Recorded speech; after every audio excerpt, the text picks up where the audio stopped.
Good morning, evening, or afternoon, everybody. It's Kaghoe coming at you with another video. So today I'm going to be giving you a comprehensive guide on how to play a Feral Druid tank. This was requested by a viewer, and I was like, why the heck am I being requested to make this? But there really isn't too many class-specific guides out there, as well as I took a look down the Warcraft logs, and I'm actually rank 8 right now in Naxxramas for Feral Druid tanking, which is pretty freaking cool. I don't really try or care about logs or parse, really. I just go in there and try to do my best with my guild, and that's really been my focus. But pretty cool to see that I'm so highly ranked right now at Naxxramas. So anyway, let's get into the basics for a Feral Druid tanking. I'm pretty much just going to walk you through everything I do. So the very first thing I do is make sure that I have all of my consumables. So the consumable list that I use is pretty much over here on the right side. We go with Elixir of Honey Badger, Elixir of Ironside, Flask of the Old Gods, Elixir of Giants, Major Troll Blood Potion, Elixir of Fortitude. Then I go with Tinder Wolf Steak because it is the balanced budget option for a well-fed buff. And then the other ones are going to be... you can use the kick and chops if you really want to. However, I want to make sure that you have the proper stuff. Then we also have Gift of Arthas, which is something to be using as well. This always pops off a lot of good stuff for the shadow reduction, and it helps a lot with the recoil. Then we have protection potions. So depending on the raid, you're going to be needing greater frost protection, greater nature protection, greater fire protection, all of those things. Stones are very interesting with Feral Druid. You only use them if you are running the Wild Strikes rune. If you are not running the Wild Strikes rune, then you do not use the stones. If you are using the stones, you do run, if you're using Survival of the Fittest, which you are for most high-end content, you will not be running Wild Strikes, so you do not use a stone. But if you are the Druid using the Wild Strikes, you do use a stone. So that is just something super niche and super important. And then, so let's talk about our talents and runes. So the talent tree that I like to run, this is what I run. You can go out of Thick Hide, but Thick Hide gives you armor cap, and hitting armor cap is very, very good. You want to get this up to 85% reduction, and keep in mind priests and shamans give you 25% increase to your armor, so have them come here, do it, pop it, test it.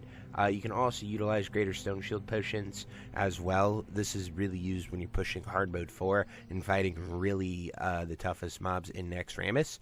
You can do that, but as you can see, I'm going to pop one here and then look at my armor, and it goes up to 72. If I had a priest or shaman healing me, I would hit that 85% damage reduction cap, but it is that, and you'll pretty much get it by just getting all of your gear, so it is really cool to see that as well. Then, as far as the rest of the talent tree goes, that's really the only thing that I differ. A lot of them recommend feline swiftness, but it really doesn't matter at all. And so Thick Hide is really good just for that. And then just the standard feral tree. Now where I deviate as well is we go 5 resto for Furrier, and that allows us to power shift. So every time we shift, you see I get 10 rage. And we'll talk about that when we talk about our rotation and opener and why that is important. Then we go over to balance here. You go improve Nature's Grasp. It might help you. I literally never use it, but it's better than improved Wrath. Then obviously natural weapons is huge. You want Omen of Clarity. That is the most important thing. Free mangles, free mauls from your attacks are really good. And then improved Thorns is phenomenal because of your lodestone of retaliation, but we'll talk about that more when we get into gear specifics and stuff. But lodestone of retaliation is one of the best things to have. But having improved Thorns just puts Thorns on your end, so you're just popping Thorns, you pop your Omen of Clarity, and then you're good, and then you don't have to rely on another druid to give it to you, as well as there really isn't too many good places to put these 3 points in. The only thing else would be natural shapeshifter, and that is only if you are power shifting for rage, which rage isn't really a problem here in Season of Discovery at all. Now let's talk about runes. The ring runes you're going to be using is defense specialization as well as feral specialization.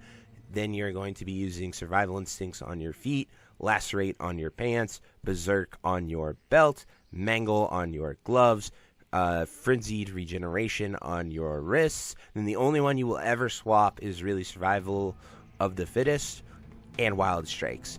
So Wild Strikes is just really, really good if you are doing 5-man content, you don't have a Feral Druid with you, or a Shaman for Wind Fury. If you're Alliance especially, you're going to be going Wild Strikes quite often, but Horde has the option of having a Shaman for that. This is really the only rune swap I ever do, and it just depends on the group and the content I'm doing. Never ever, when you're in Naxxramas, especially pushing hard modes, should you go Wild Strikes. The Survival of the Fittest is so good because it allows you to not be crit at all, which is incredibly awesome. It just really lowers the damage. Then we have Improved Swipe.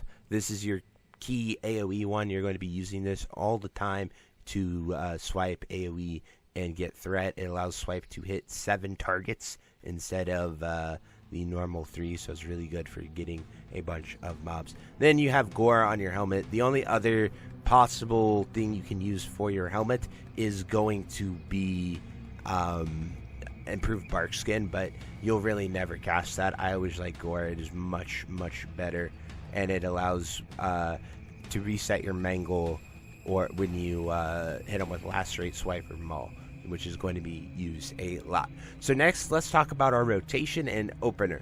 So when I am opening, so I'm going to pretend I'm going to run at this dragon, but I'm not actually going to fight him because they will kill me. But when I am opening, I'll do a DBM pull timer in my raid. I will shift into bear form, and then I will pop Enraged Regeneration. And then as this goes down, because it reduces your base armor, so you want to make sure you're pulling when this is down, and that gets you 40 rage. So you cap out at 40 rage.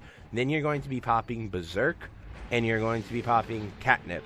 And then you are just going to spam Mangle every time you go in. And then I have a little macro that I'll talk about here in a bit, but pretty much you're going to be spamming Mangle, and you're going to be toggling on your Maul at the same time. And then once your Berserk is over, that's when you're going to start stacking your Lacerates and making sure you can put those on mobs. And then Lacerate gives a lot of threat, generates a lot of things, and does big damage. So you're just always going to make sure your Lacerate stays up. You're going to use Maul anytime you have excess rage, which if you are main tanking as the Druid, you will have plenty of rage. If your Mangle is on cooldown and you're hitting them with Maul, you can also weave in swipes. This will help a lot if your Lacerate is there. That's just to really min-max and do your damage. Helps with threat, does more damage even on single target. Swiping can help quite a bit.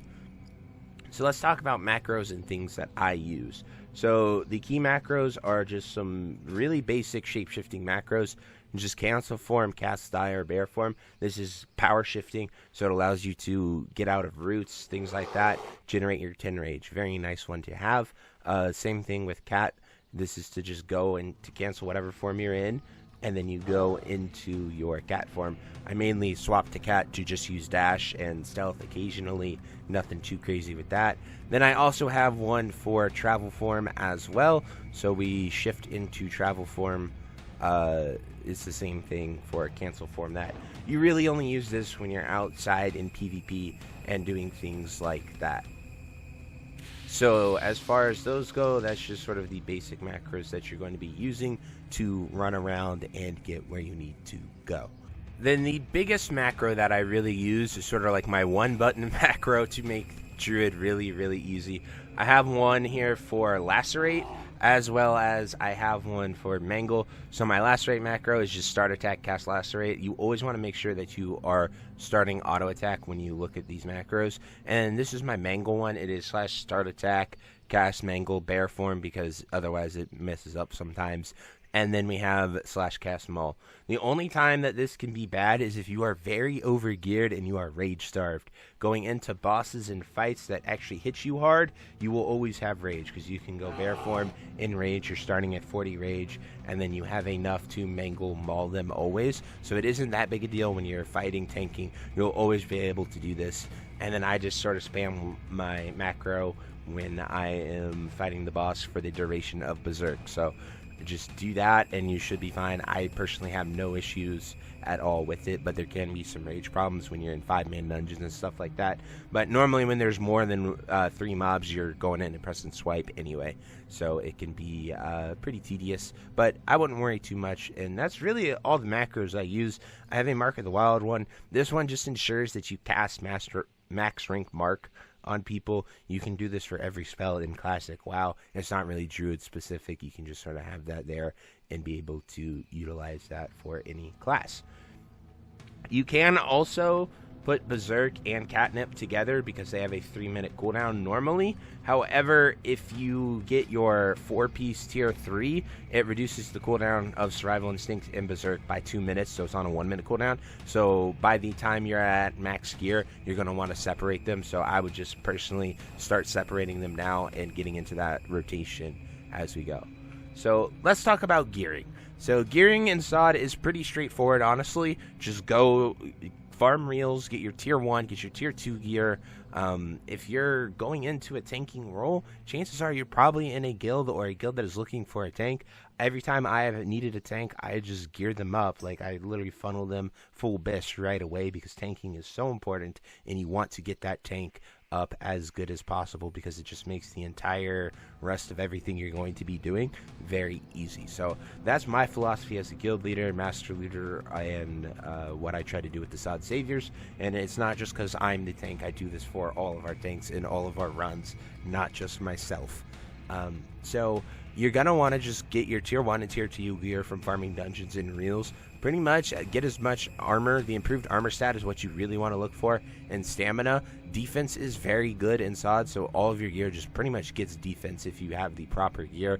Obviously, I know I am full biz, so you're going to see this, but it is just getting that defense, improved armor, then stam, agi, strength is what you want the most.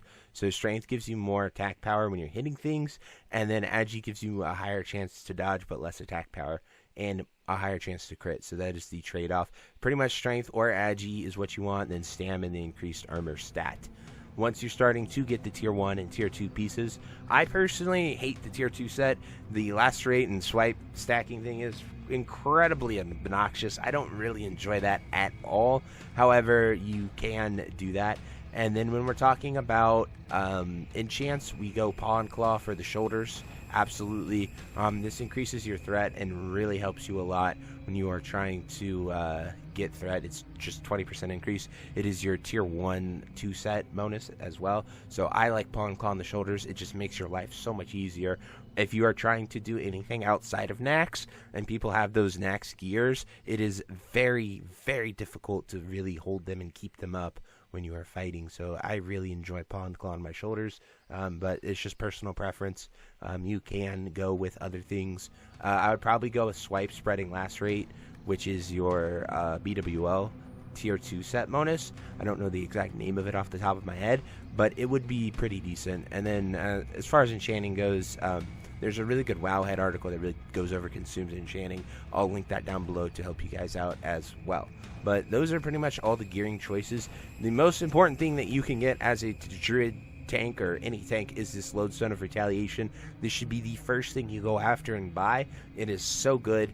And then you should try to get into Onyxia and get the Oni head and get an Onyxia Blood Talisman.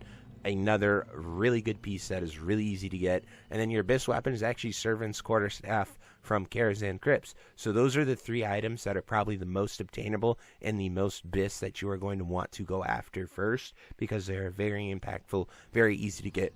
The overall gearing difference between tier 1, tier 2, tier 2.5 and tier 3 is not that high at all as far as raw stats go, but the set bonuses are immense. The tier 3 2, 4, and 6 set, you should absolutely, as a tank going into a raid, you should literally be funneled to 6 set. If you're in a guild of any kind that is not doing that, they're just wrong. Like, in order to tank properly in Nax Reps, you got to gear your tanks out first. It is such a massive help to the entire raid. You won't have threat problems. Your tank can, like, I literally do not need healing because of how Frenzied Regeneration and stuff works. So I want to take the time to go over that and make sure you guys understand. So when we read our 6 set here, when you take damage from an undead enemy, the remaining duration of your active Frenzied Regeneration is reset to 10 seconds. In addition, your Frenzied Regeneration will never consume your last 15% rage to generate healing. So because of the Seal of the Dawn, rank 7, and then 21.25 times 8, that's 168% increase. You see my health right here. It's only 12k when I'm out in the wild with no buffs. When I'm fully buffed, I'm at over 60,000 HP. So this means I'm getting ticked for 6k HP every time. Patchwork is like the only boss that I truly need healing on, or the Spider Wing because they're not undead. But it is quite insane that this is like possible and doable, and you just can be healing yourself. Like bear tanks with gear do not need heals, and it is absolutely amazing. So I would highly recommend that you funnel your Druid tanks, and I really don't think anything beats your Berserking Catnip Burst either. Like, they will have the biggest snap threat. It is almost unrippable, and with the power levels that people are putting out, it is pretty huge. And I don't think the other tanks get a just flat threat increase. I could be wrong on that, but that on top of the Alpha, on top of the Seal of the Dawn buff, gives Druids immense snap threat, and right off the rip, I think they're one of the best tanks right now, personally. And then another gearing option, if you are trying to help your people parse, you can use a Shapeshifter Sigil. This will decrease the mana cost of that, but it increases your aura for 20 seconds. So you have Leader of the Pack, so it turns 3% into 6%. So if you have some people parsing and cranking, you can swap this out. I would only do this if you are very geared and you're doing a fight that you know you can survive. Like at this point in Axaramis for hard mode 3, I could probably swap this on and use it and let the group I'm in get even more crits and do more DPS, but it is super niche. Other trinket options are DFT, Kisses of the Spider. You can use this as a DPS option if you are sufficiently tanky. It is truly up to you what you want to do with that. Just go by feel and how your group is progressing and what you are going with. Then add-ons and weak auras that I find very helpful for tanking. The only add-on that you really want to get is a Plater type add-on. I like Plater. There's also Threat Plates, but Plater helps you identify things that you do not have threat of, and you need to go out there and get. Find it very, very useful to get, and then all the others are really just quality of life add-ons you see. And then the weak auras that I'm using, it is the Foji Feral Druid weak aura that I have down at the bottom that tracks all that. This is a paid for weak aura, so you have to buy it or find a different version of it, but I am not going to link it to you guys because Foji works really hard to make these weak auras, and it is his work, not my own. So if you want to go after and get it, you can, but it just helps track stuff. And look at the bottom. I really don't use it all too much right now, honestly, now that I have a feel for the class and rotation. It's not too difficult, but anyway, guys, those are all of my thoughts and pretty much everything you need to know about tanking on a Feral Druid. My logic, thought process, all the things I do. If you think I missed anything, if you have any questions, anything you'd like to add, definitely drop it down below, and I will do my best to answer all of your fun Feral tanking questions. I can also answer most raid-based questions as well. If you're curious about Nax, how things work, I can explain those too, because I've been doing all of them the entirety of SoD and have a pretty good grasp on how most classes work. But anyway, guys, I truly hope you enjoyed this video, and until next time, I'll see you later. Have a great day. Bye-bye. Hey you. Yes you. Are you still there? Well, I appreciate you for taking the time to watch this entire video and making it to the end here. If you enjoyed this video, definitely check out the other videos about World of Warcraft listed in these playlists down below. And thank you again. Have a great day. Bye-bye.